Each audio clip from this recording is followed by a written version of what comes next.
Hi, I'm Derek Mendez, and this is Emergency Powers. You know, something that I hear people commenting on all the time is how outrageous the lies are that the Trump administration makes. And this is a common thing you see in autocratic societies. It's just lies that are so obviously untrue. So I wrote this piece on January 12th, 2026 about it. It's called, "They Want You to Know They're Lying." On August 10th, 2011, a rookie scuba diver dove into Taman Bay, near the ruins of the ancient Greek city Fangoria. Within minutes, at a depth of just 2 meters, he discovered 2 6th century urns. Once out of the water, he posed for a photo op, proudly holding his remarkably silt-free, bisque-smooth amphora. The diver was then Prime Minister Vladimir Putin. Bloggers and independent media mocked it for what it was, a farcical stunt to promote a presidential run. Fangoria was the largest Greek colony in the Black Sea region. Archaeologists surveying the area for years only found shards. Putin denied it was staged, claiming the urns had been waiting for him since the 6th century, as if predestined. State media used the discovery to depict Putin as a brave explorer capable of unearthing greatness in Russia. 2 months later, Putin's spokesman Dmitry Peskov admitted it was a setup. It was obvious. How could anyone believe otherwise? It was done for a, quote, good cause, to promote Russian archaeology, tourism, and history. Peskov portrayed critics as cynical and unpatriotic, scolding them for obsessing over insignificant details. If there's a kernel of truth in every lie, as the idiom goes, what do you call it when there is not? Dostoevsky called it Vranyo. The goal is not to deceive. Vranyo is intentionally and blatantly untrue. The liar knows he's lying, and he knows the audience knows he knows. This is nothing new for Russians. Putin simply updated it for the 21st century. When troops lacking insignia invaded Crimea, Putin denied they were Russians despite the fact that they were speaking Russian, driving Russian vehicles, and carrying Russian-made munitions. For a decade, Putin and his officials, including Sergei Lavrov, denied any connection to the Wagner Group. After all, private military companies are illegal under Russian law. On all accounts, Putin and his officials eventually, and matter-of-factly, claimed responsibility. Well before his first term, Trump embraced Vranyo. It started with birtherism. Once elected, the blatant falsehoods snowballed. There was Sean Spicer debasing himself over their inauguration crowd size, Sharpie Gate, Trump's, quote, perfect call shaking down President Zelensky, the 2020 claim COVID was going to disappear, and the big lie that he won the 2020 election, just to name a few. In Trump's second term, he was, quote, elected by a landslide, he said. As with Putin, the Vranyo began with petty, ego-inflating fictions. With a cabinet of loyalists, it was weaponized as justification for policy, such as Trump's tariffs. It spread over the body politic like gangrene. Soon, funds appropriated by Congress were denied by the executive in clear violation of the Constitution. ICE became a masked secret police, given the power of warrantless search and seizure. Vranyo expanded militarization. Lies about crime rates and protests, contradicting mountains of photos and videos, were used to deploy the National Guard Marines to cities against mayors' and governors' wishes. With the recent public murder of Renee Nicole Good by ICE, the administration told Americans not to believe what they can see with their own eyes in multiple videos from multiple angles. Ashley Babbitt, who violently stormed the Capitol in an attempt to overturn a free and fair election, was given full military funeral honors. Good, unarmed and sitting in her car, was gunned down and called a fucking bitch by an ICE officer, outrightly ignoring protocol. Less than 2 hours after the shooting, Christine Noem began the spin. The administration framed Good as a domestic terrorist. J.D. Vance took to defaming Good, something he told the public to report to people's employers if they did so about Charlie Kirk after he was murdered. The subtext is that there are different laws for those who accept the administration's truths and those who do not.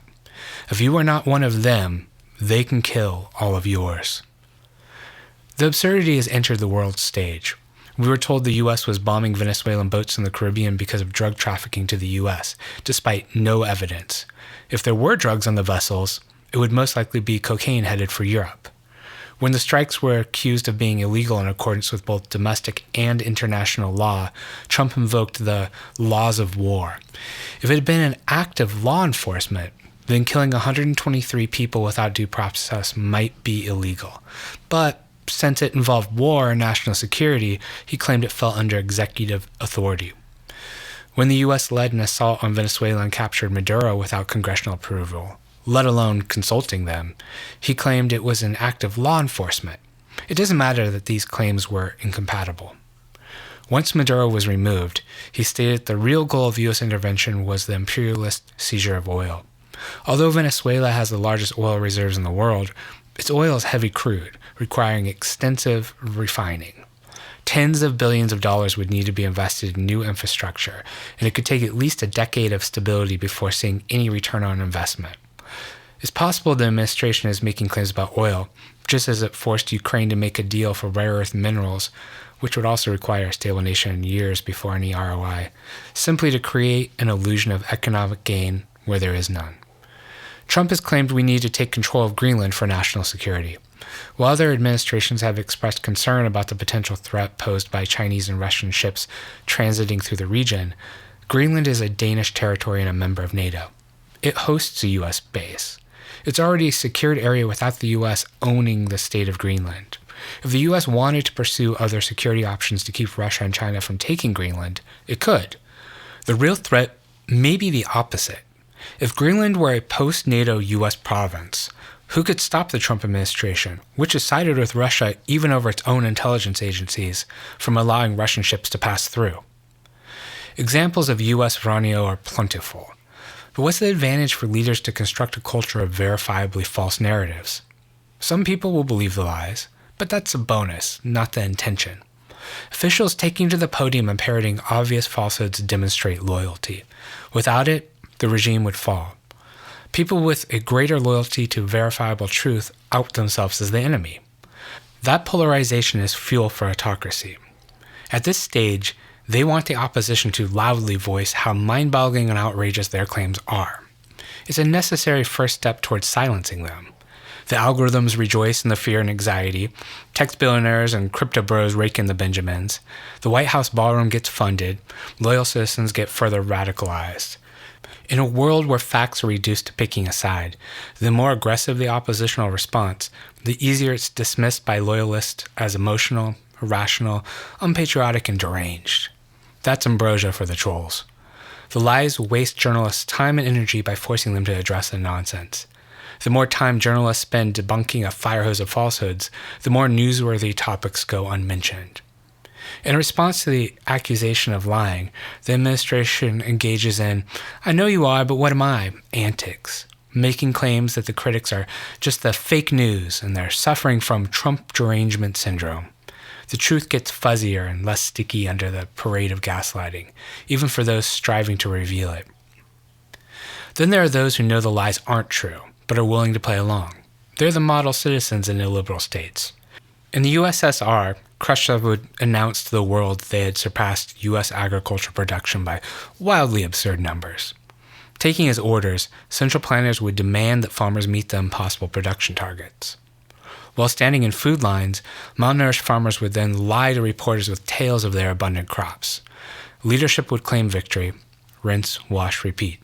This very cycle played out in Maoist China, leading to the Great Famine, in which an estimates of 30 million Chinese starved to death. Authoritarians know they have a lock on the population when they play along. Most significantly, Vranyo gives the administration an illusion of everything Stephen Miller champions: strength, force, and power. Bending the perception of reality can make weak, unpopular leaders appear stronger than they are. It's a show of power. It's a show of dominance. The administration may even appear to have the upper hand, at least in our mind's eye. That's far more real to the ruin in chief than what your eyes see.